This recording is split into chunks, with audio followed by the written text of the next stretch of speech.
bienvenue, vraiment bienvenue à cette troisième session des aidants éclairés avec la participation de France Alzheimer Martinique. Nous sommes là pour vous, nous sommes là pour vous soutenir, vous donner un maximum d'informations et nous allons commencer de ce pas.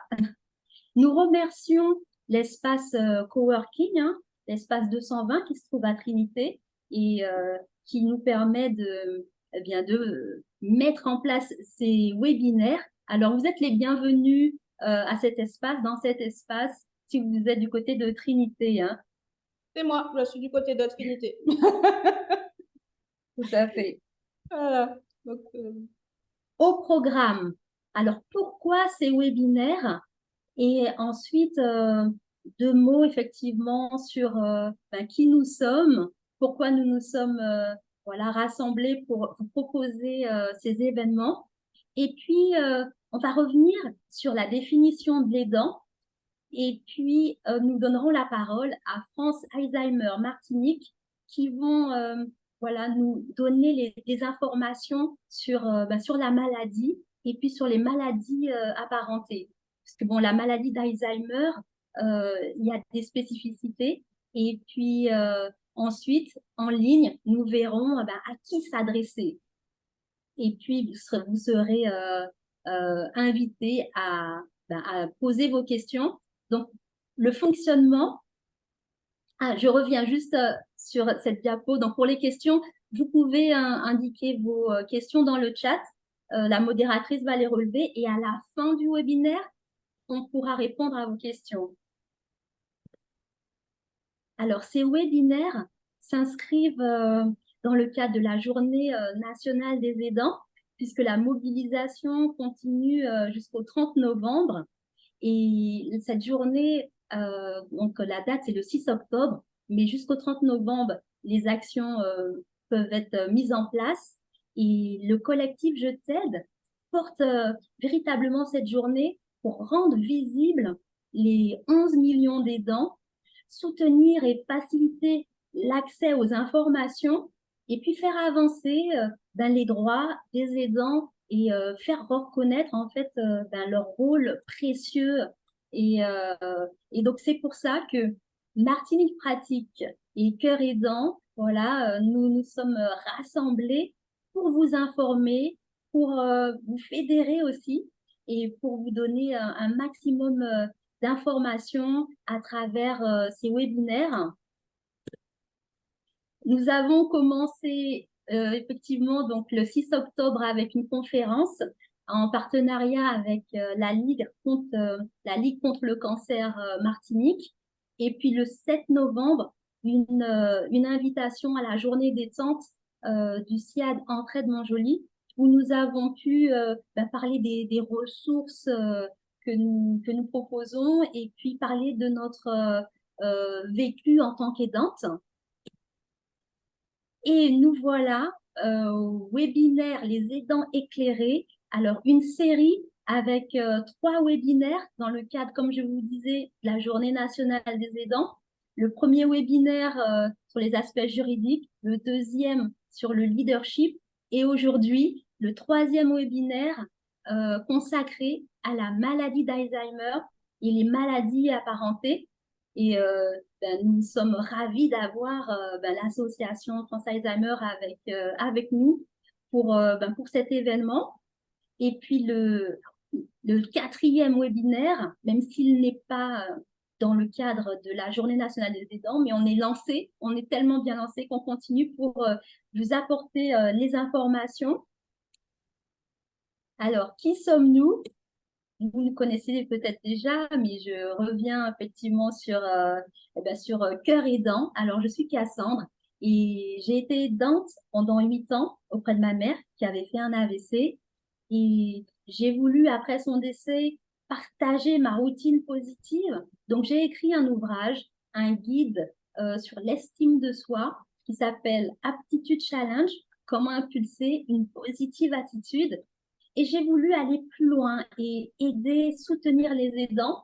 Alors, j'ai créé le blog coeuraidant.com qui recense un maximum d'outils, de podcasts, de vidéos, de résumés de livres, d'adresses également pour pouvoir justement mieux vous informer et vous orienter. Et ce projet de blog a été certifié par le HEC Stand-Up. Donc, merci de votre présence. Et je ne suis pas seule, je suis avec Gabrielle, la facilitatrice de Martinique Pratique, tout à fait, et qui a de très belles ressources aussi à vous partager.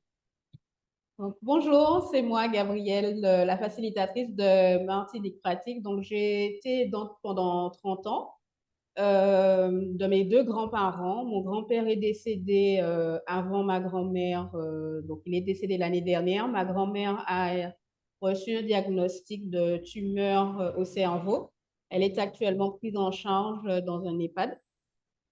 Je suis assistante administrative. Je suis devenue assistante administrative pour les aidants et je suis agréée service à la personne afin que ce que moi j'ai vécu dans l'urgence, je puisse ne pas, que vous puissiez ne pas le vivre. J'accompagne au sein de l'association Martinique Pratique, donc qui est le premier cabinet conseil en organisation et accompagnement des aidants de Martinique, mais aussi les Martiniquais expatriés en France, au Canada, comme moi-même, parce que j'ai vécu 4 ans au Québec tout en étant aidante. Et bien sûr, les employeurs, puisque nos entreprises souvent ne connaissent pas leurs salariés aidants, n'ont pas identifié leurs salariés aidants, alors qu'ils ont effectivement des obligations envers eux. Ce projet de cabinet conseil est finaliste de la Bourse Paye 2022. Et pour mon engagement auprès des seniors et des aidants, je suis membre honoré du Inner Wheel Club du Lamentin, qui est de la famille du Rotary. Donc, je vous remercie d'être là. Et le webinaire, justement, fait partie d'un des outils que j'ai voulu impulser avec Cassandre pour vous apporter aussi bien aux aidants familiaux qu'aux professionnels du médico-social, puisque dans le cadre de mes accompagnements, je collabore effectivement avec tout un écosystème et beaucoup de questions me sont posées. Donc, c'était l'occasion dans cette mobilisation de vous apporter aussi des réponses. Donc, merci aux professionnels aussi qui sont là, de Martinique et de Guadeloupe. Tout à fait, effectivement. Donc, je me joins à Gabrielle pour vous remercier hein, de votre présence, que vous soyez un aidant familial ou un aidant professionnel. Et justement, nous allons voir la définition de l'aidant. La charte européenne nous dit que le proche aidant ou l'aidant familial est donc cet homme ou cette femme, donc non professionnel, qui par défaut ou par choix vient en aide à une personne dépendante de son entourage.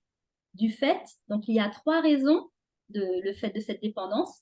Alors, ça peut être soit la maladie, le handicap ou l'âge.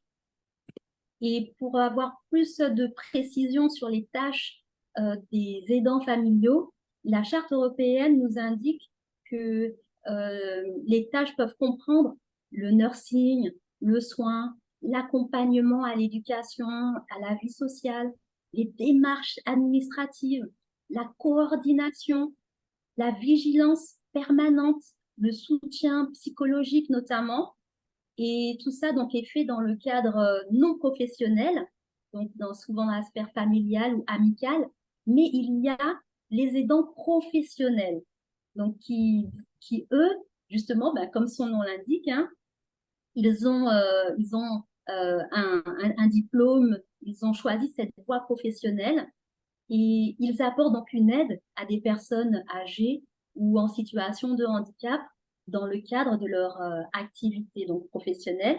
Nous avons les auxiliaires de vie, les infirmiers libéraux, les aides ménagères, les gardes à domicile, l'assistante sociale également.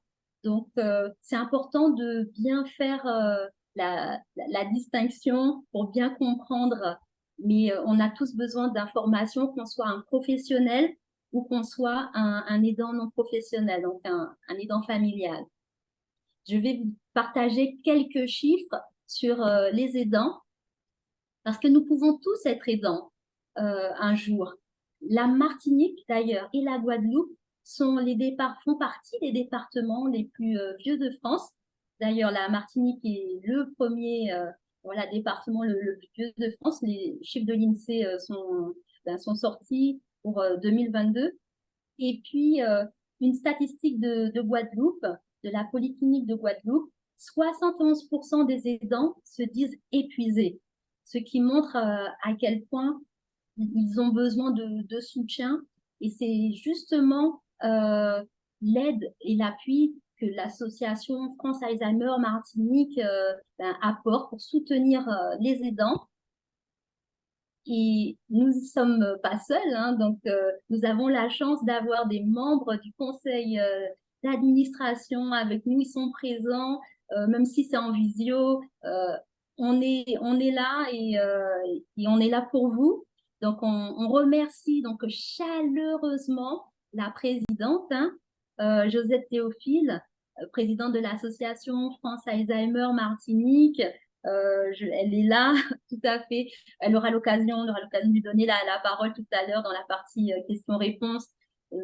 Elle est accompagnée de Magali Fellio, la secrétaire de l'association France Alzheimer Martinique.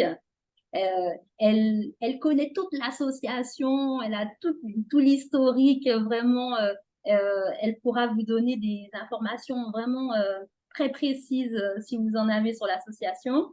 Et puis, Monsieur Claude Felliot, administrateur et bénévole de l'association, c'est lui qui a bien voulu présenter, qui présentera le PowerPoint de l'association France Alzheimer Martinique.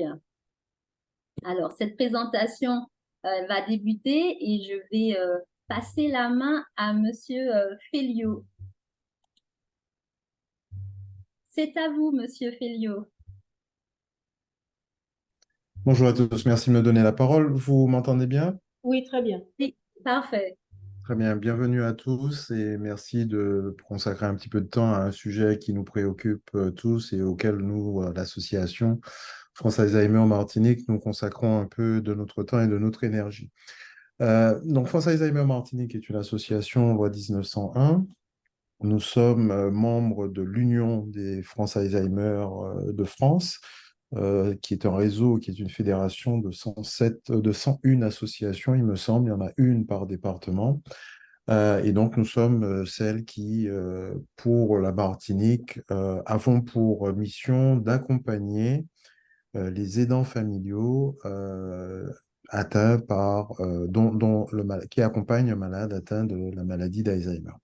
Je reviendrai un peu plus tard au moment des questions-réponses et un peu avant les questions-réponses, nous reviendrons sur nos missions un peu plus précises. On vous donnera des informations un petit peu plus opérationnelles sur nos missions, nos heures d'ouverture et les services que l'on essaie d'apporter au plus grand nombre. Mais je voudrais vous inviter, avant de rentrer dans le vif du sujet, à regarder avec nous une petite animation qui évoque de manière assez poétique des situations que beaucoup de nos aidants peuvent rencontrer face à cette maladie. Vous l'avez compris, une situation avec un père atteint de la maladie d'Alzheimer et sa fille qui ont rendez-vous pour prendre un café ensemble. Et une situation typique rencontrée par les aidants qui, à trop vouloir, qui d'un côté veulent protéger l'aider, pardon, en disant à son père, bon, ben, t'inquiète pas, je vais aller chercher du café. Et l'aider, lui, le malade qui réagit parce qu'il a toute sa dignité, et il considère qu'il est assez grand pour pouvoir être autonome. Voilà, avec cette problématique de la perte de mémoire qui est caractéristique de la maladie d'Alzheimer. Enfin voilà. Vous aurez, je crois, le lien à l'issue de la présentation, donc vous pourrez revoir ce film dans de meilleures conditions. Alors, la maladie d'Alzheimer. En tout cas, en Martinique, on est le département le plus touché. On fait partie des cinq départements les plus touchés. Vous avez vu un chiffre de 9 000 familles touchées en Martinique. Ça, ce sont des chiffres qui datent de 2018, je crois. Je crois que le dernier recensement post-Covid faisait état de 11 000 familles touchées. Et ces 11 000 familles ce sont les chiffres de dont le diagnostic par les centres mémoire ont été posés. Ce qui veut dire, et en tout cas il faut le craindre, qu'il y ait plus de 11 000 personnes atteintes de la maladie en Martinique. Autant vous dire que c'est une problématique majeure dans nos départements, donc vous savez que ils font partie des départements les plus vieillissants. Alors, la maladie d'Alzheimer elle-même, sur le slide suivant, s'il vous plaît. Voilà. L'objectif de cette petite présentation, ça va être sans prétention de vous entretenir très très rapidement des grandes caractéristiques de cette maladie, de la manière dont elle se manifeste, et puis de répondre aux questions que tout le monde se pose, à savoir à quel âge, comment elle agit, comment elle évolue, est-ce qu'elle est héréditaire, enfin, etc. L'idée pour nous, c'est simplement de vous donner quelques éléments d'information afin de comprendre, de savoir éventuellement repérer, et puis aussi quelques clés de réaction dans la mesure où la méconnaissance du phénomène de la maladie conduit à mal traiter le problème, et donc des fois d'aggraver la situation, non pas par manque d'affection ou par désinvolture, mais tout simplement par méconnaissance. Voilà. Alors, cette maladie d'Alzheimer, elle a été découverte en 1906 par un certain docteur Alois Alzheimer, d'où son nom. C'est une maladie qui rentre dans la catégorie des maladies dites neurodégénératives. On parle d'ailleurs de France Alzheimer, de l'Union de France Alzheimer et des maladies apparentées, c'est-à-dire les maladies neurodégénératives qui ont donc pour effet de s'attaquer au système nerveux central, et qui donne des symptômes, en tout cas pour ce qui est de la maladie d'Alzheimer, d'attaquer le centre mémoire, en particulier la mémoire récente, mais vous avez des maladies apparentées comme Parkinson, qui est une maladie neurodégénérative et qui, elle, va plutôt se manifester par une dégradation du système moteur. Ce sont les fameux tremblements qui sont symptomatiques de la maladie de Parkinson. Alors, elle a une autre caractéristique, c'est qu'elle est évolutive. Donc, elle évolue lentement, mais de manière inéluctable. Et elle va s'attaquer d'abord, en tout cas pour ce qui est de la maladie d'Alzheimer, elle va d'abord se manifester dans le centre de la mémoire récente, mais ensuite elle va évoluer et elle va progressivement dégrader les fonctions supérieures du cerveau. Passez au slide suivant. Alors, comment elle va se manifester?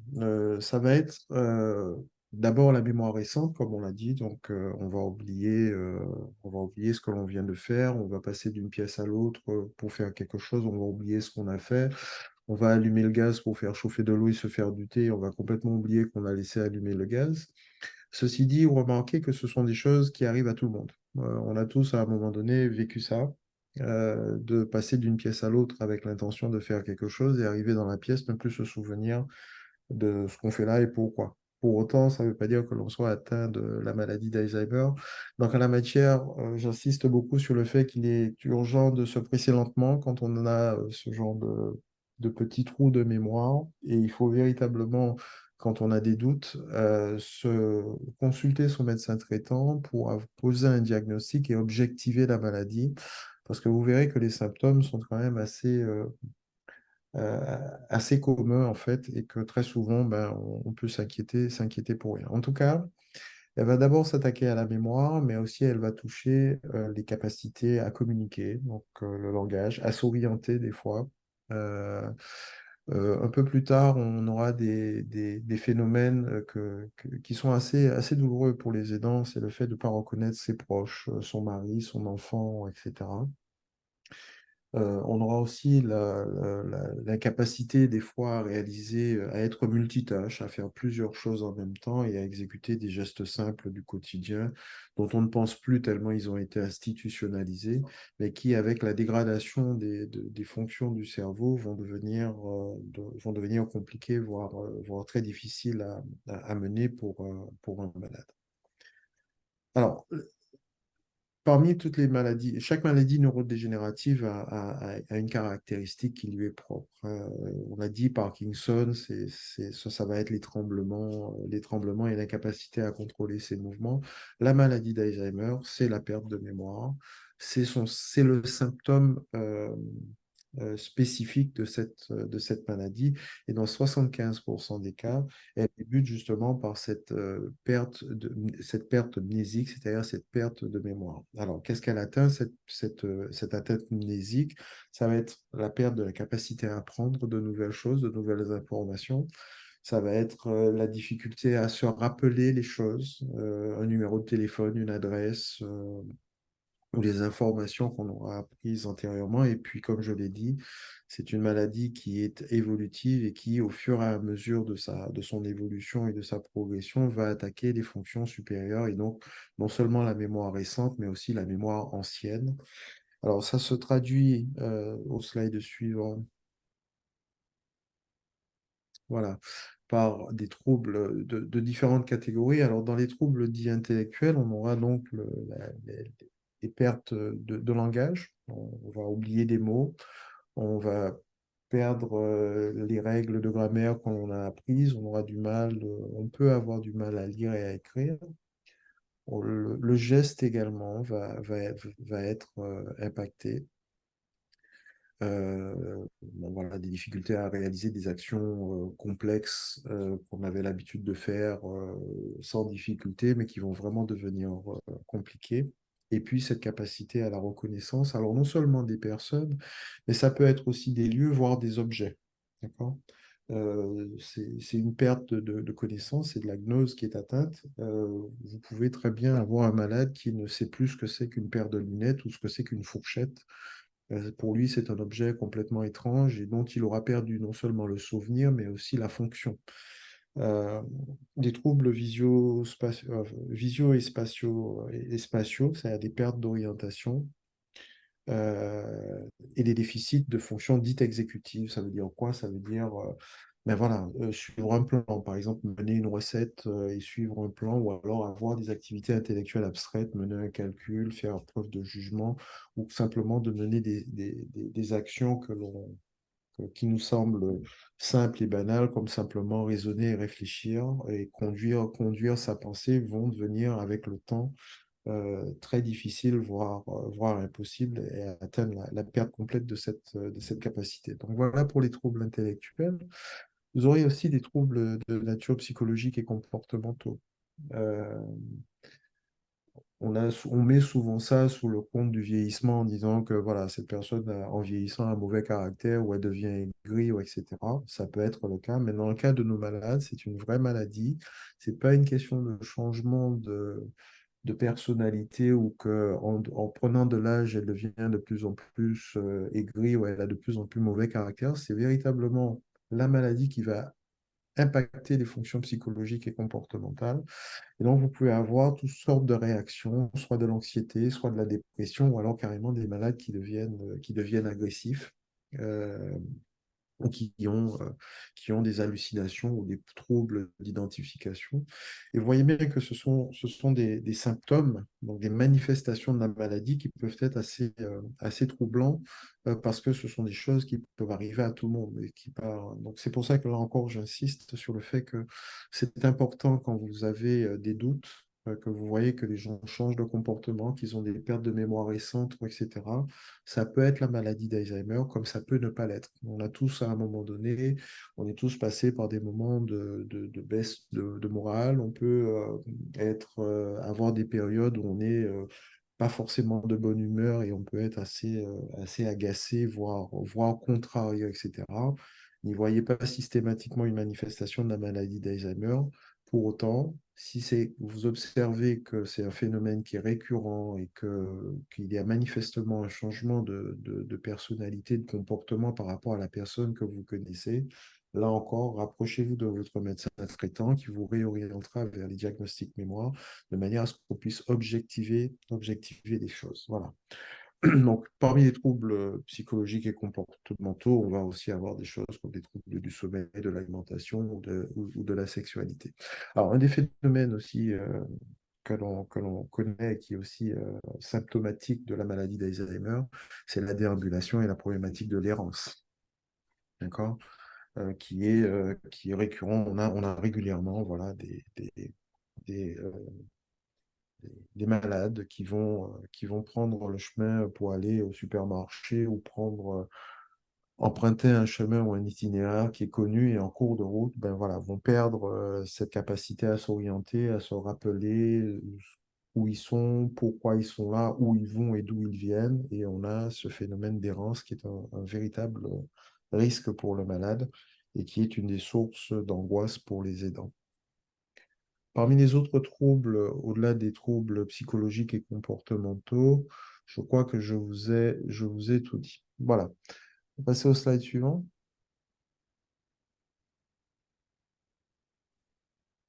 Voilà. Alors, euh, une question qui revient souvent, c'est mon père, ma mère, mon oncle, mon grand-père est atteint de la maladie d'Alzheimer. Est-ce que j'ai des risques d'être atteint de la maladie d'Alzheimer? Est-ce que c'est héréditaire ou génétique?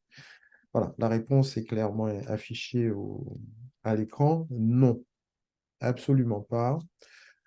Il y a effectivement, mais avec une très très faible probabilité dans quelques rares formes familiales, un gène qui est impliqué, qui s'appelle l'allèle E4. Alors le terme est de l'apolipoprotéine E, voilà, c'est un terme barbare, où il y a effectivement dans 1% des cas euh, euh, une forme héréditaire familiale. Mais dans 99,9% des cas, la cause n'est absolument pas héréditaire ni génétique. On n'en connaît pas aujourd'hui l'origine et les raisons, et on ne sait pas qui est plus sujet que l'autre à la maladie d'Alzheimer. C'est encore un vrai mystère. Mais non, ce n'est pas héréditaire. Donc ça, il faut l'affirmer haut et fort.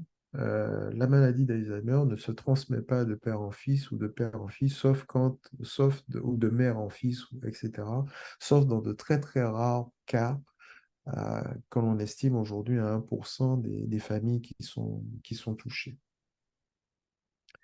La deuxième question qui vient très souvent, c'est mais à quel âge? Est-ce que c'est une maladie de vieux, etc., etc. Là encore, ben, il n'y a pas d'âge. Euh, on a des cas en Martinique de trentenaires qui sont atteints. Dans le monde, on a des cas d'adolescents qui sont touchés. Et on a même un cas qui intéresse beaucoup les scientifiques où il semblerait qu'il y ait même un bébé dont on a diagnostiqué le fait qu'il soit porteur de cette protéine qui vient se fixer sur les neurones et qui va venir dégrader les fonctions du cerveau. Donc, il n'y a pas d'âge pour ça. Maintenant, dans la mesure où c'est une maladie qui évolue avec le temps, elle va bien évidemment se manifester de plus en plus avec l'âge. C'est-à-dire que bah, si vous êtes atteint de la maladie à 30 ans, vous serez donc au stade initial et il se peut que à 60 ou 70 ans, elle se manifeste de manière beaucoup plus aiguë et que donc on vous diagnostique à cet âge-là. Donc il est vrai que plus vous êtes âgé et plus la maladie évoluant avec le temps, plus sa manifestation va se faire de manière évidente et aiguë. Mais ce n'est pas vrai que la maladie est une maladie liée au vieillissement. D'accord? C'est son évolutivité qui fait que sa manifestation va être de plus en plus aiguë avec le temps. Alors, on distingue trois stades. Le stade dit initial, où en fait, là, ça va effectivement être des altérations de la mémoire et des capacités, de capacités intellectuelles, comme le fait de raisonner ou des fois des pertes de langage ou des choses comme ça, mais ça va vraiment être, j'ai envie de dire, vivable. D'accord? Le stade intermédiaire commence à devenir problématique. Il devient vraiment handicapant, où là, effectivement, les activités quotidiennes, les activités sociales vont devenir très, très compliquées et la charge de l'aidant va véritablement commencer à peser et l'astreinte de l'aidant va vraiment commencer à devenir très, très lourd. Et puis, il y a le stade dit avancé, qui lui aussi est un inéluctable. Alors, pour ce qui est de la vitesse d'évolution, là encore, il n'y a pas de règle. Ça dépend véritablement des personnes. Il y a des personnes qui vont évoluer très, très, très, très, très lentement. Et il y a des personnes qui vont avoir une progression assez fulgurante. En tout cas, et c'est aussi ce à quoi on prépare les aidants avec cette maladie qui est inéluctable et qui pour l'instant ne connaît pas de traitement, ni préventif, ni curatif, c'est de préparer les aidants à faire un deuil blanc. Parce que une fois qu'on est atteint de la maladie, on ira jusqu'à la perte totale d'autonomie et il va falloir se préparer à euh, placer son proche, placer son parent, placer son proche entre les mains des professionnels qui pourront le prendre en charge à un stade plus ou moins avancé. Voilà, une présentation trop rapide très rapide, mais pour ouvrir le débat et laisser un peu la place aux questions. Alors, France Alzheimer en Martinique, nous avons donc pour mission d'accompagner les familles dont un ou plusieurs des membres est atteint de la maladie, et donc d'accompagner les aidants. Donc, la première chose que nous faisons, ce sont des actions de sensibilisation sur le terrain, comme on est en train de le faire avec vous aujourd'hui. On le fait également et on travaille beaucoup avec les CCAS des communes dans le cadre de réunions de quartier, etc., euh, ben, présenter cette maladie, à essayer de combattre aussi le tabou qu'il y a autour, parce que dans la mesure où les dégradations des fonctions cognitives et comportementales vont par moment, voire atteindre la dignité de la personne, c'est quelque chose que l'on préfère garder pour soi, etc. Parce qu'on n'a pas vraiment compris, ou en tout cas on n'accepte pas le fait que c'est une maladie comme une autre, d'accord, et qu'elle doit être traitée comme telle, ou en tout cas la vision et la lecture des situations doit être celle-là, c'est-à-dire celle de quelqu'un atteint d'une maladie, et non pas celle quelqu'un qui a perdu la tête ou qui devient fou ou sénile, ou etc., etc. C'est une véritable maladie qui demande une prise en charge. Et donc, on travaille beaucoup sur le terrain à informer, à sensibiliser et à faire à faire preuve de beaucoup de pédagogie. Ensuite, on accompagne les familles à travers des entretiens initiaux et des entretiens individuels pour les aider à identifier et les informer des démarches à entreprendre, et en particulier et ça commence par là, à poser le diagnostic à travers les centres mémoire et ensuite de les rediriger vers les institutions publiques pour déclencher tous les dispositifs d'aide et d'accompagnement qui sont à leur disposition. Et nous avons aussi des soutiens psychologiques. Nous travaillons avec une bonne dizaine de psychologues qui vont soit dans des entretiens individuels, soit dans ce qu'on appelle des groupes de parole, accompagner ces aidants, leur fournir le soutien psychologique qui est nécessaire, travailler sur la déculpabilisation, partager les expériences entre aidants, et puis aussi créer du lien parce qu'avec la maladie et avec cette astreinte vient l'isolement non seulement de l'aidant, mais de l'aider. Et puis, on change bien évidemment ses priorités. La priorité est à la protection de l'aidant, elle est à l'astreinte. Il y a en plus, on parlait tout à l'heure de ce que c'est qu'un aidant familial qui n'est pas un professionnel. Il y a une dimension par rapport à un professionnel qui n'est pas à négliger, c'est que le lien entre l'aidant et l'aidé, il y a un lien d'affection, il y a un lien affectif, et donc il y a une application affective qui rend difficile la prise de recul, qui rend difficile le fait de se ménager. On leur dit souvent que pour sauver quelqu'un de la noyade, il faut pouvoir garder la tête hors de l'eau. C'est quelque chose qui est très difficile à admettre pour un aidant qui se dit que ben voilà, peut-être que j'en fais pas assez, peut-être que je l'abandonne, peut-être que enfin, je dois donner de moi. Et ça se traduit par le fait que ben, les chiffres parlent d'eux-mêmes, hein. Plus d'un aidant sur deux, la moitié des aidants partent avant le malade lui-même, hein. Voilà.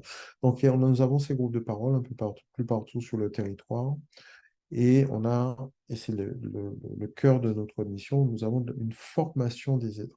Voilà. Des aidants familiaux et des bénévoles par des professionnels et par des psychologues. On forme également les professionnels, ceux qui sont en première ligne dans les CCAS, les pompiers, la police, la gendarmerie. Voilà. Pour justement donner les clés de lecture des situations, donner les clés pour savoir comment réagir en situation et savoir justement appréhender, gérer et accompagner le malade tout en préservant les dents. Et puis une troisième mission, mais qui est beaucoup plus dévolue au réseau lui-même et qui est qu'on contribue au financement de la recherche en la matière. Voilà ce que je voulais vous dire. Donc, nous sommes basés au Lamentin. Nous avons un siège au Lamentin. Vous avez le numéro qui s'affiche. Et je laisse la place maintenant à vos questions. Je vous remercie, Monsieur Félio, vraiment pour tout cet éclairage sur la maladie d'Alzheimer et les missions justement de l'association France Alzheimer Martinique. Donc, avant de répondre aux questions, nous allons explorer les ressources qui sont en ligne et qui peuvent également soutenir, aider les aidants. Donc, comme Monsieur Felio vous disait, nous attendons vos questions. Donc, n'hésitez pas à les mettre dans le chat, hein. Et puis, à la fin, nous allons y répondre. Alors, en ligne, vous avez effectivement le site internet France Alzheimer Martinique, hein. Alors, je précise que tous les liens qui sont cités, qui vont être cités, vous allez recevoir dans votre boîte mail un document récapitulatif avec tous ces liens. Donc, vous n'avez pas besoin de les noter. On s'est chargé de vous faciliter la tâche. Donc, vous aurez accès à tous ces liens juste après le webinaire, d'où l'intérêt de votre inscription et de votre participation. Nous avons alors le site internet de France à Alzheimer Guadeloupe. Et d'ailleurs, je remercie le président qui a pu transmettre rapidement les informations. Alors, je précise que le site de l'Union donc, regroupe les différents sites des 101 associations locales, hein.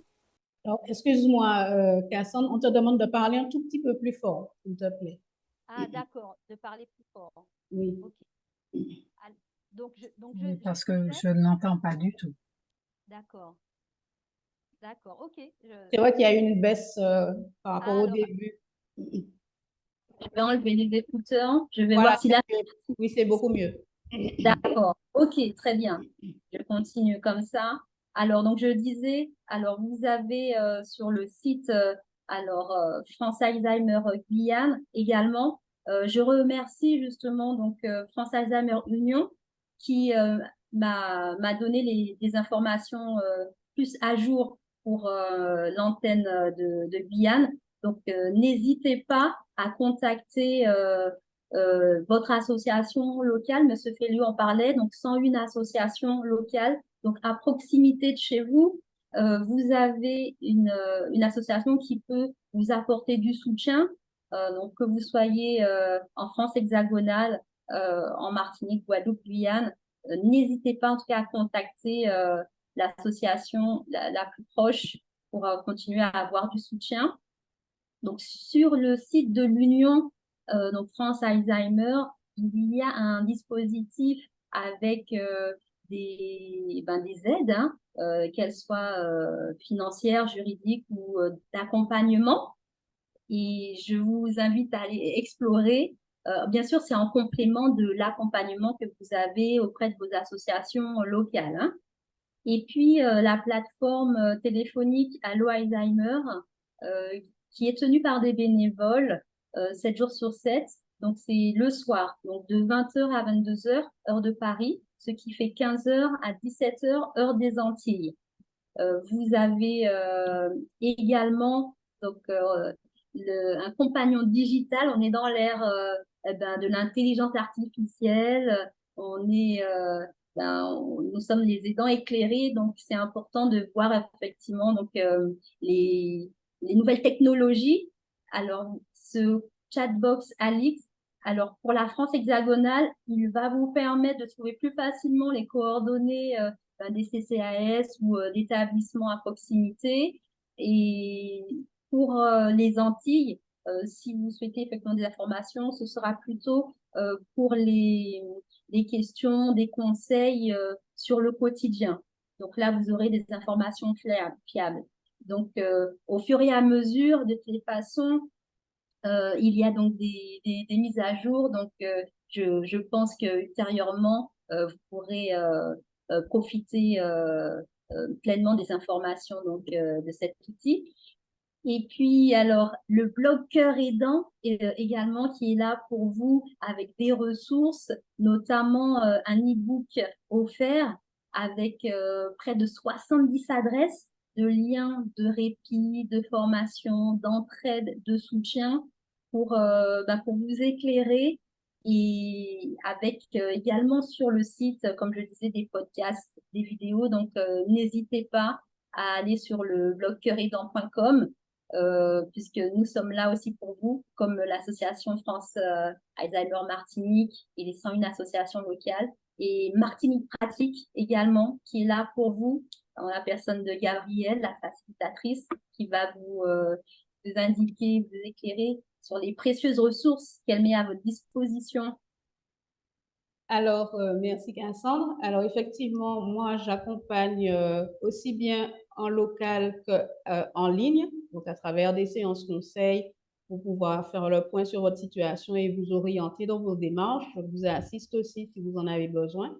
Les webinaires comme celui-ci sont un des outils aussi et des ateliers en présentiel ou en hybride ou en fil digital, comme on dit maintenant, c'est-à-dire des ateliers comme on l'a fait avec la Ligue contre le cancer, à la fois présentiel et en ligne.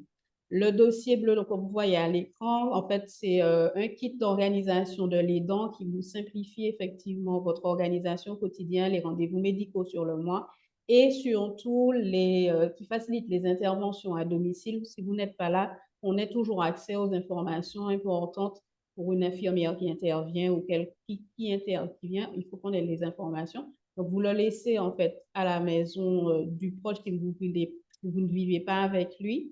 Et ça permet d'avoir la dernière ordonnance, les numéros de téléphone en cas d'urgence. Et si vous n'êtes pas joignable, une autre personne, on peut contacter s'il y a un problème, aussi avec le nom des personnes qui interviennent, ainsi que les liens, les mots de passe et la personne qui a les liens, tous les mots de passe, CAF, impôts, etc.,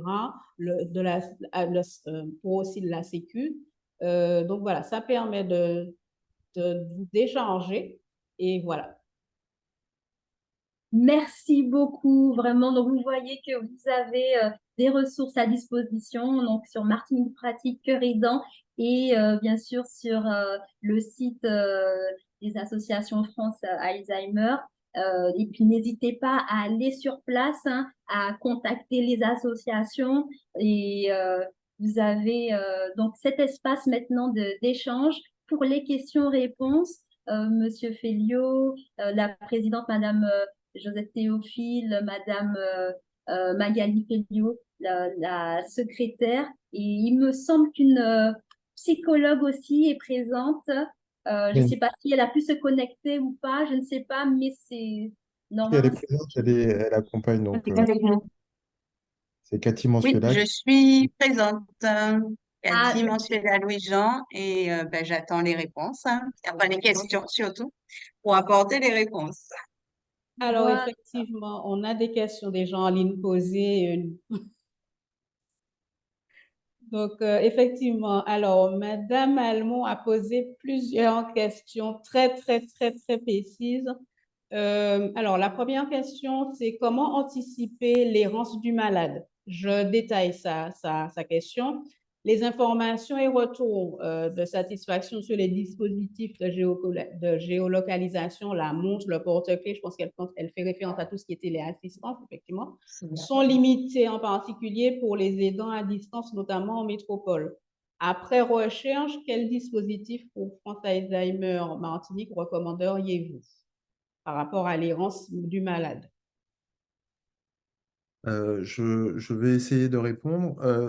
Nous n'avons malheureusement pas de solution miracle et nous sommes, comme tout le monde, à la recherche d'une solution qui soit pratique. C'est vrai que la montre connectée ou les dispositifs de géolocalisation sont, sont loin d'être satisfaisants. Ils ont le mérite d'exister, mais malheureusement, c'est pas la panacée. Euh, la moins mauvaise idée que l'on ait aujourd'hui et qui est pour le moment très très loin d'être mise en œuvre de manière pratique, c'est d'avoir un numéro d'appel qui pourrait permettre de centraliser les alertes et surtout coordonner les services de premiers secours, les pompiers, la gendarmerie, etc. C'est pour l'instant la moins mauvaise idée que l'on ait eue, mais vous imaginez bien que mettre en place un dispositif comme celui-là est extrêmement compliqué parce qu'il y a une multiplicité d'acteurs qui sont eux-mêmes pas forcément formés. C'est difficile d'astreindre quelqu'un à monter dans une voiture de gendarme ou dans une voiture de pompier quand il ne l'a pas demandé sans son autorisation. Donc voilà, vraiment, nous n'avons pas la réponse à cette question qui est une vraie problématique. Alors, si je peux me permettre, Alors, si je peux, Oui, ah oui, allez-y. allez-y. Allez-y. Non, non, allez-y. Non, alors je voulais juste rajouter qu'effectivement, nous n'avons pas de solution miracle, mais alors, pour prévenir cette errance, parce que c'est vraiment ça la question, la première chose à faire, c'est, et ça a été évoqué, ne pas cacher la maladie. Informer le voisinage de l'existence de cette maladie, informer les amis, la famille, tout l'environnement, en fait, de la personne, euh, que cette personne malade qui finit par s'en aller puisse être identifiée le plus rapidement possible par les personnes autour et ne pas justement être dans cette errance trop longtemps. Donc, la première chose à faire, c'est déculpabiliser, arrêter d'avoir honte de cette maladie et informer les proches et les personnes autour. Je confirme effectivement, j'ai été confrontée à ça merci beaucoup, Madame Mansuela et Monsieur Filio. J'ai eu le cas dans le cadre d'une famille que j'accompagne, effectivement. Il s'agit d'une sœur. Et en fait, là, donc j'accompagne sa sœur qui est dentiste. Elle est effectivement partie, mais justement, grâce au fait que les voisins aient été informés, elle a pu rapidement, effectivement, être retrouvée. On peut vite être perdu, mais grâce justement au voisinage, elle a pu rapidement être retrouvée. Donc, je confirme que ça, c'est quelque chose qui fonctionne parce que souvent, je sais qu'on vous donne des solutions, vous restez dubitatif. Je vous confirme que ça fonctionne. Il y a aussi une précaution avec l'entourage parce qu'il n'y a pas pire pour quelqu'un qui a encore la capacité de se déplacer de rester enfermé. Donc, il y a l'importance de l'encadrement et puis, quand vous avez une personne, en fait, il faut toujours l'intéresser, l'occuper pour meubler son temps pour que l'ennui ne s'installe pas et qu'elle n'ait pas envie de partir. Si malgré toute votre attention, la personne a quand même pu profiter d'un moment d'inattention et qu'elle a ouvert et qu'elle est partie, à l'intérieur, je pense qu'il est important de faire ce que nous faisons avant quand nous étions à l'interne, mettre des repères dans les chemises, des étiquettes.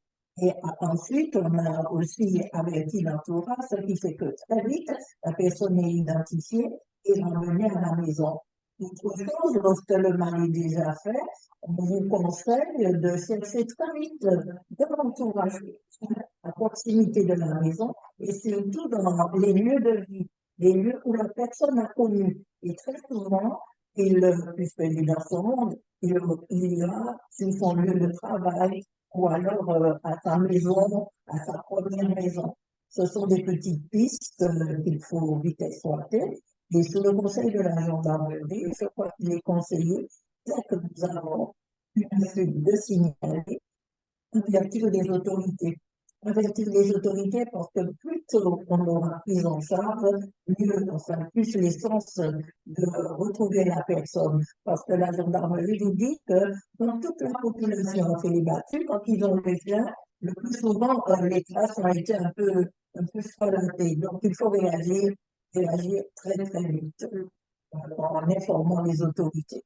Avertir l'entourage, c'est très vrai, et puis être vigilant sur les fermetures, les clés, et aussi toujours donner à la personne des raisons d'exister en l'intéressant à la vie, en l'accompagnant, en lui faisant faire des activités.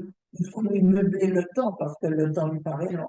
Éviter l'isolement de cette personne, c'est une façon de prévenir également cette envie de s'en aller.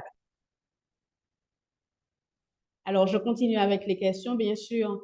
Madame, donc effectivement, liées à cette question d'anticipation, quelles étaient éventuellement est-ce qu'il y avait des aides financières possibles justement pour anticiper ou réduire cette errance du malade?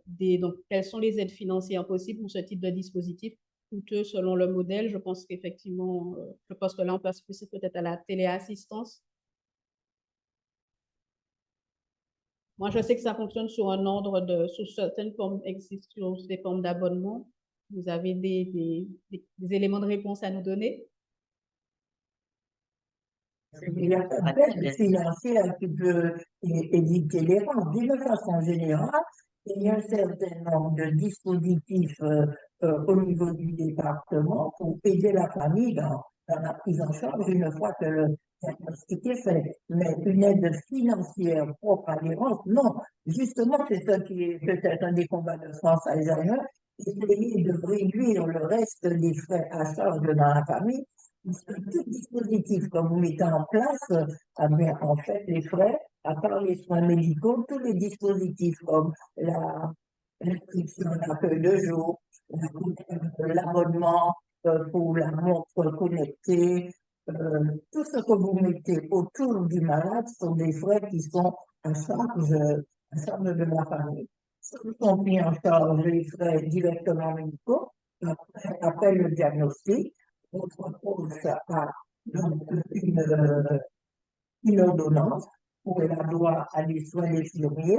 Elle peut faire appel aux équipes spécialisées en Alzheimer pour avoir des soins en ce qui concerne l'orthophonie, la kinésithérapie, des soins de diététique, la gymnastique adaptée, puisqu'on sait que s'il n'y a pas de médicaments, au moins l'activité physique adaptée, l'activité et le sport en général sont des facteurs d'amélioration et le mieux-être. C'est ce qu'on appelle les thérapies non médicamenteuses, mais qui induisent parfois des frais qui sont à la sorte des familles en supplément. Il n'y a pas d'aide financière pour éviter l'errance, malheureusement. Alors, je vais juste compléter qu'il y a aussi des possibilités de voir pour ceux qui ont des mutuelles, de voir aussi des prises en charge, notamment pour l'accueil de jour. Donc, n'hésitez pas, je sais qu'en Martinique et aussi au national, les mutuelles peuvent prendre en charge tout ou partie. Moi, j'ai des clients pour qui c'est pris en charge à 100% en complément de la sécurité sociale avec les mutuelles. Donc, n'hésitez pas à vous rapprocher de vos mutuelles pour voir, selon la couverture que votre proche a, ce qui est pris en compte et dans quelle mesure cela peut être fait. Si la personne est à 100% ou pas à 100%, tout ça aussi, ça joue. Donc, je vais passer à la prochaine question. Alors, le placement d'un proche, alors c'est la situation qu'elle décrit, le placement du proche encore au stade initial, mais qui est extrêmement réticent ou dans le déni, à l'idée d'un jour d'être mis dans un centre. Quelle approche vous conseillez pour la famille? Est-ce qu'il y a des formations liées à cette problématique et peuvent-elles être suivies à distance? Donc, c'est-à-dire, est-ce que vous avez bien compris la question ou est-ce que vous voulez que je reprenne? Oui, je crois qu'on a compris. Je pense qu'on fera une réponse à plusieurs voix. Euh, j'ai presque envie de vous dire que penser à une prise en charge en hébergement spécialisé au stade initial, c'est peut-être un peu prématuré. Euh, euh, j'ai envie de vous dire que il faut bien comprendre qu'un malade d'Alzheimer, il aura des épisodes d'absence, d'accord, du fait justement de la dégénérescence cognitive, mais qu'en dehors de ces périodes d'absence, la personne que vous connaissez, elle est pleine et entière. Donc, elle est pleine et entière avec sa personnalité, avec son caractère, avec ses souvenirs, etc. Et donc, euh, au-delà de ces périodes, ces épisodes d'absence ou de suspension, je ne sais pas quel terme le plus utilisé, notre recommandation, c'est d'en profiter un maximum. D'accord? C'est d'en profiter un maximum. On a tendance effectivement face à cette maladie à vouloir surprotéger le malade et on en oublie que cette personnalité qui va s'effacer, ben, il y a toute une partie qui ne l'est pas effacée et qui doit être sollicitée, qui doit, euh, à qui il faut offrir la possibilité d'avoir des activités sociales, des activités physiques, des activités culturelles. Et puis même pour vous, vos proches, il est encore temps de profiter de votre mère, de votre père, de votre proche qui est encore là, d'accord, pleinement et entièrement en dehors des périodes d'absence, d'accord? Euh, Viendra le moment où l'inéluctable fera que il faudra effectivement faire le deuil blanc et le confier à des professionnels. Mais j'ai envie de vous dire que, en tout cas, c'est un peu aussi notre discours à l'association.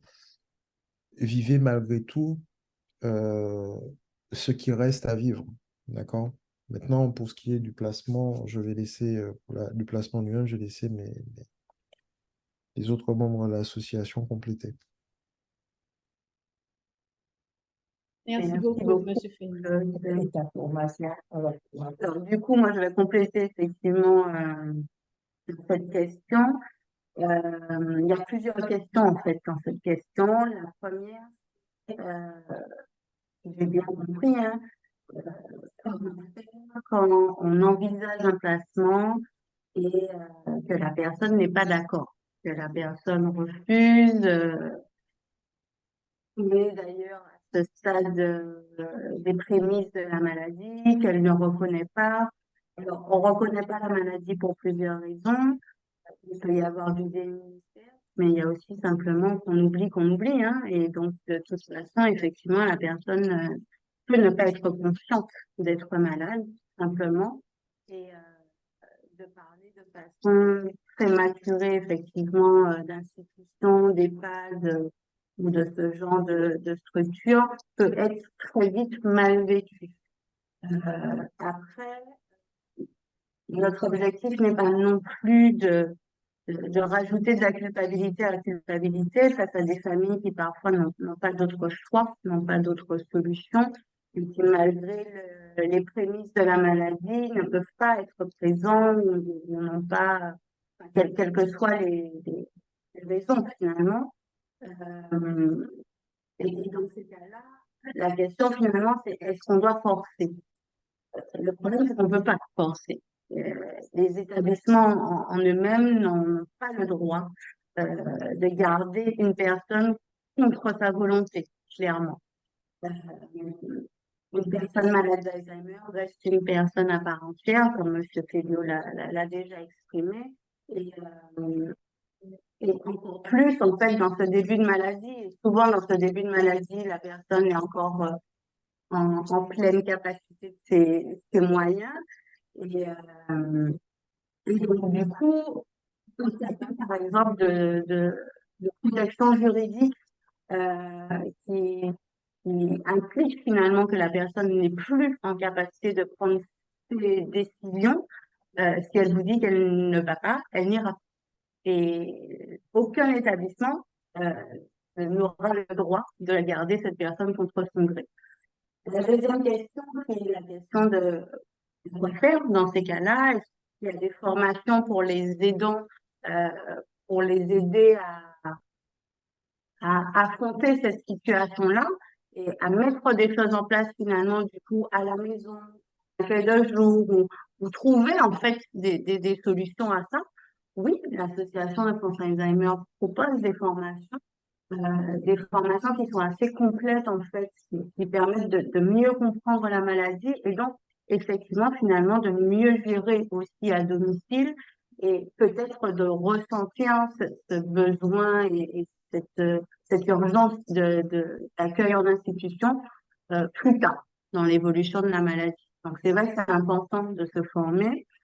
Par contre, pour le moment, effectivement, il s'agit de formations en présentiel et pas encore en ligne et en distanciel. Alors, elles sont gratuites, ces formations, gratuites pour les adhérents de l'association et donc assez complètes, animées, co-animées par le psychologue de l'association et un bénévole. Et je crois que, en tout cas, par expérience avec les différents retours qu'on a déjà eus, c'est une aide assez précieuse dans ces cas-là. effectivement. Donc, Madame Mal, bon, je Oui. vous ai... Si je peux prendre juste quelques minutes, merci Oui. beaucoup, Monsieur Felliot, et cet apport de la seconde personne. En fait, la difficulté pour des aidants, dans le contexte qui est le nôtre, nous sommes 3 sœurs, en fait, nous sommes des trios aidants. Ce qui n'est pas évident, c'est la distance. Nous vivons toutes les 3 en métropole et en fait, on est tout le temps obligé d'anticiper. Nous, on a anticipé énormément sur toutes les questions juridiques aujourd'hui, tout ce qui est pour ce qui est de tous ces rendez-vous médicaux où on a pu diagnostiquer avec un professeur où est-ce qu'elle en était dans sa maladie. Ça a été fait. On a mis des dispositifs aussi avec la Croix-Rouge pour de la stimulation. Il y a aussi une kiné qui vient, il y a une infirmière qui vient. Mais ce qui est pas évident, c'est que nous, on ne voit pas en fait l'évolution et on ne sait pas à quel moment ça peut basculer. Et pour nous, pour mes sœurs et moi, notre inquiétude, c'était qu'un jour, elle s'en aille et que ce jour-là, c'est le jour où elle bascule et nous, on ne sait pas, on n'a pas su anticiper. Et c'est ce qui n'est pas évident, en fait. Donc, j'entends bien que oui, la personne malade est une personne complètement entière et qu'il faut respecter cela. Et ça peut expliquer aussi parfois cette réticence. Le mot Alzheimer, on essaie de ne pas le poser de manière directe, mais on va parler des problèmes de mémoire, d'oubli. Donc, on sent que ça c'est accueilli une fois sur deux de manière positive. Donc, c'est vraiment un jeu, un jonglage à faire, mais c'est surtout, voilà, c'est la distance. C'est la distance qui, parfois, peut nous amener à pas mettre de côté le côté relationnel émotif, mais on se dit on a une responsabilité qui nous incombe aujourd'hui. Et ça, c'est ce qui est compliqué, c'est comment on va accompagner notre mère de façon à être, comment dire, à être présent au moment où ça bascule, quoi. Elle passe d'un état à un autre, c'est pas évident, mais c'est là où on aurait besoin d'avoir des feedbacks, d'avoir peut-être des témoignages de personnes qui ont peut-être, dans le même contexte que nous à distance, ont pu accompagner ou ont pu gérer le passage d'un stade 1 à un stade 2 ou à un stade 3. Voilà, c'est ça qui est pas simple. Je comprends la difficulté de la distance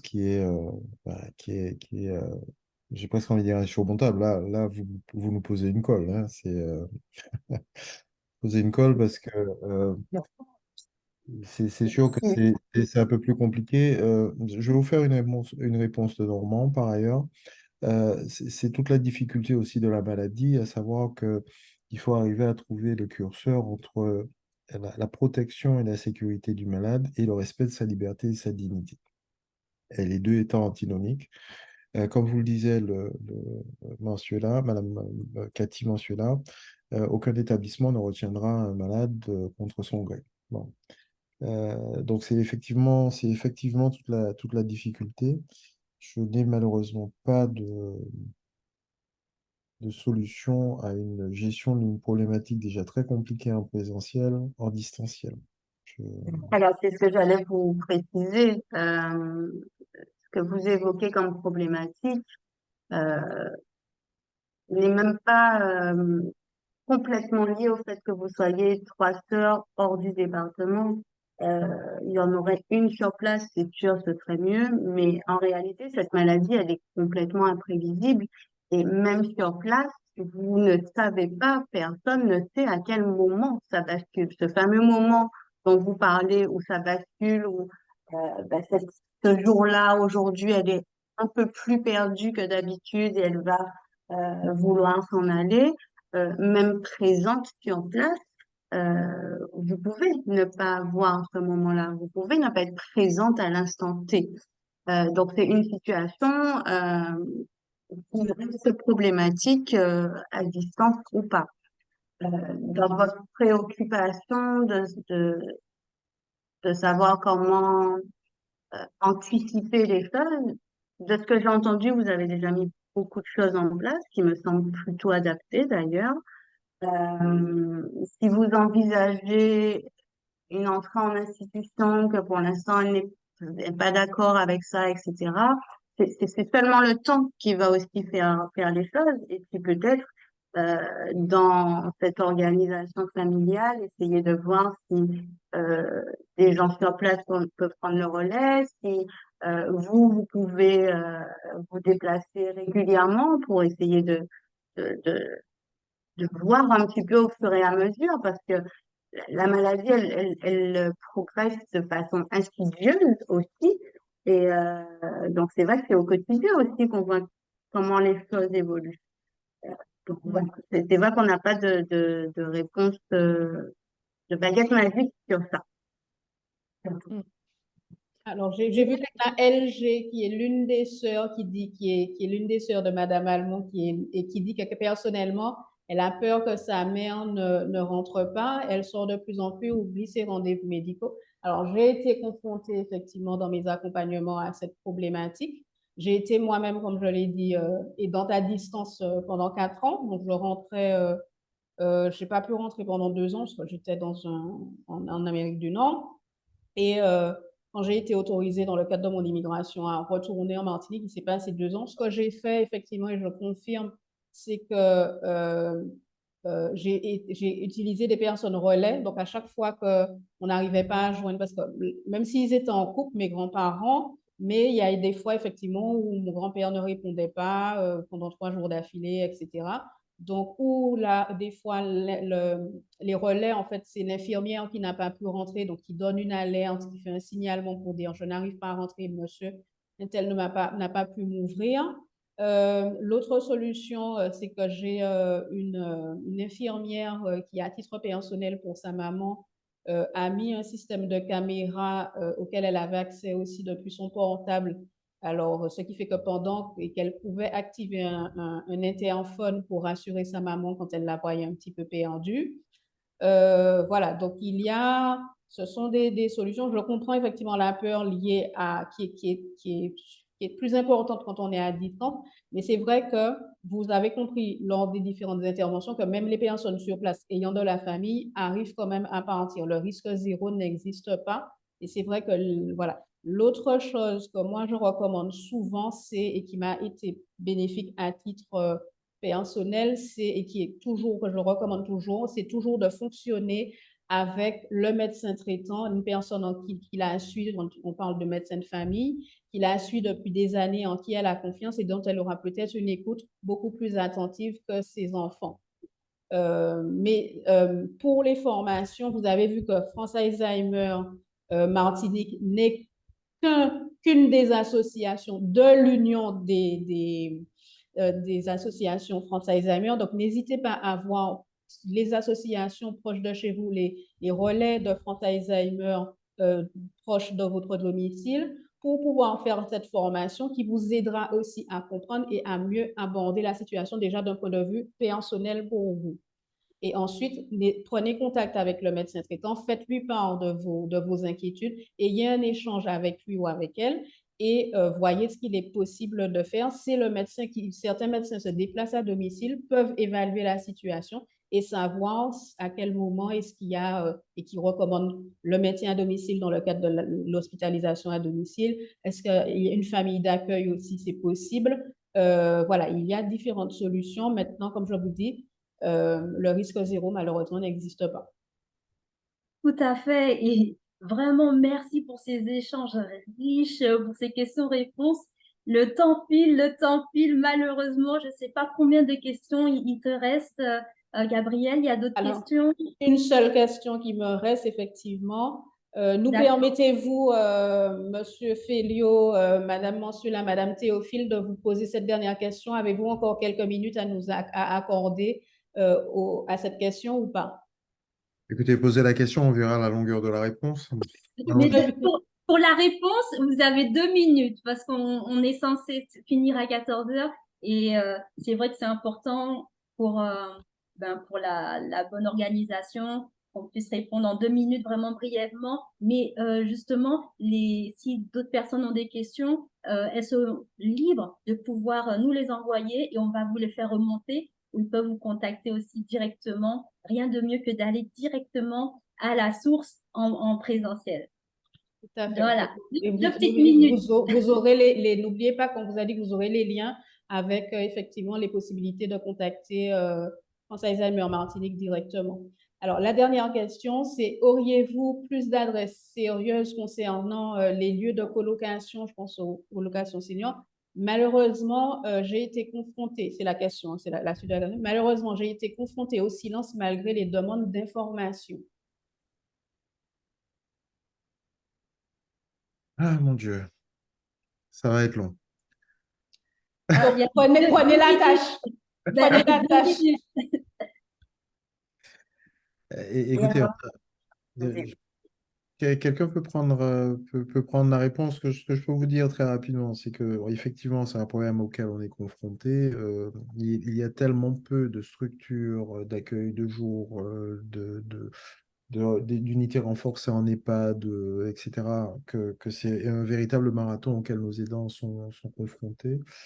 Là encore, on a bien évidemment des adresses à vous communiquer pour prendre notre attache là-dessus.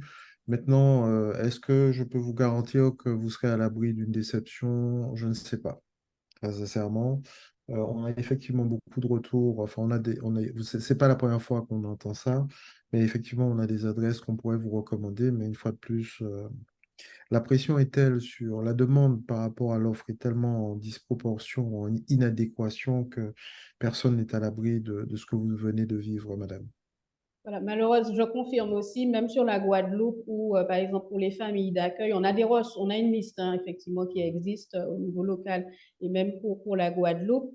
Maintenant, je suis intervenue pour la Guadeloupe pour une famille, notamment pour 2 sœurs, pour une famille d'accueil en Guadeloupe. Et c'est vrai que, voilà, c'est dans le fonctionnement, il y a effectivement des retours négatifs. Après, je ne dis pas qu'il n'y a pas de structure sérieuse, mais c'est vrai que d'une famille à l'autre, les choses peuvent changer. Donc, déjà, il faut mettre les choses au clair dès le départ. Je vous invite donc à prendre nos attaches respectives qui vont vous être envoyées par mail afin de pouvoir avoir des solutions adaptées pour pouvoir étudier votre situation et que Conseil examen en plus Martinique puisse vous répondre de façon personnalisée, vous donner effectivement les ressources nécessaires. Cassandre, je te repasse la Juste parole.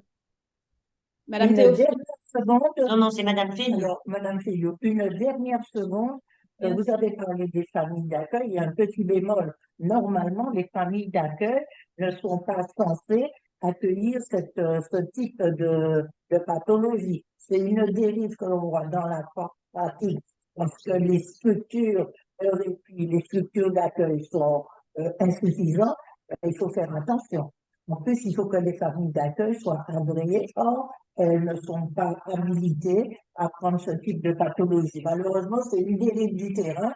On va me dire que nécessité fait loi, mais les familles doivent être vigilantes sur cette question, de ce côté-là. Voilà.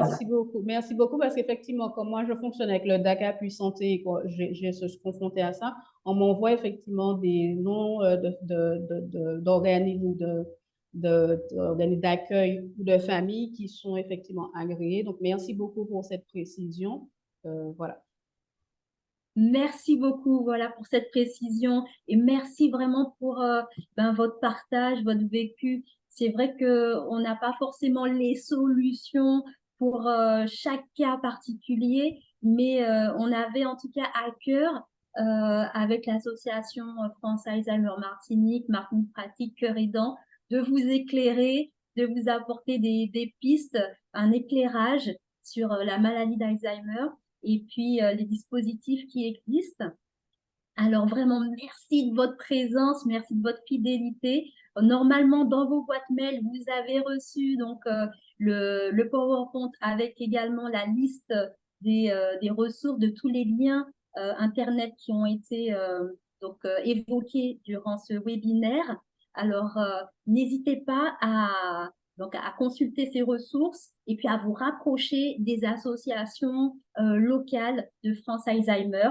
Et vous avez un questionnaire également donc dans le mail. Vraiment, on vous remercie d'avance de pouvoir y répondre pour nous permettre de répondre au mieux à vos attentes pour les prochains webinaires. Et je remercie chaleureusement, infiniment l'association France Alzheimer Martinique, notamment la présidente, Josette Théophile, Madame Magali Féliot, la secrétaire, Monsieur Claude Féliot, qui est administrateur, et puis Madame Mansuela, la psychologue.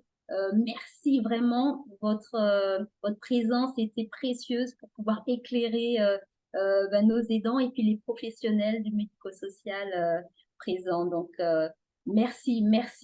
Et on va se revoir pour les prochains webinaires. Donc, le prochain, il est sur le thème des fêtes de la nutrition. Nous recevons Julien Burlet et la thématique bien-être et nutrition pour les fêtes de fin d'année. Comment bien préserver sa santé. Encore des thématiques riches. Donc, merci beaucoup. Le temps file. On aurait pu rester encore plus longtemps, mais ce sont les webinaires du midi et pas de l'après-midi. Donc, on est obligé de mettre fin au webinaire. Mais merci vraiment de votre présence à tous et à toutes. Alors, juste une précision directement pour les intervenants. Jocelyne vous dit merci à toutes et à tous, en particulier aux intervenants pour ces échanges qui sont vraiment très, très riches.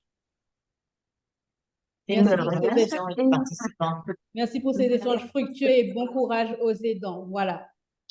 Merci, Michael. Merci beaucoup, Michael, de ce message d'encouragement. C'est pour ça que vous sachiez, France Alzheimer Martinique, que ce temps que vous nous avez accordé a été apprécié et reconnu à sa juste valeur. Effectivement, ce sont des participations entièrement bénévoles sur leur temps qu'ils prennent pour pouvoir justement éclairer et défaire les idées reçues ou les fausses idées. Merci encore.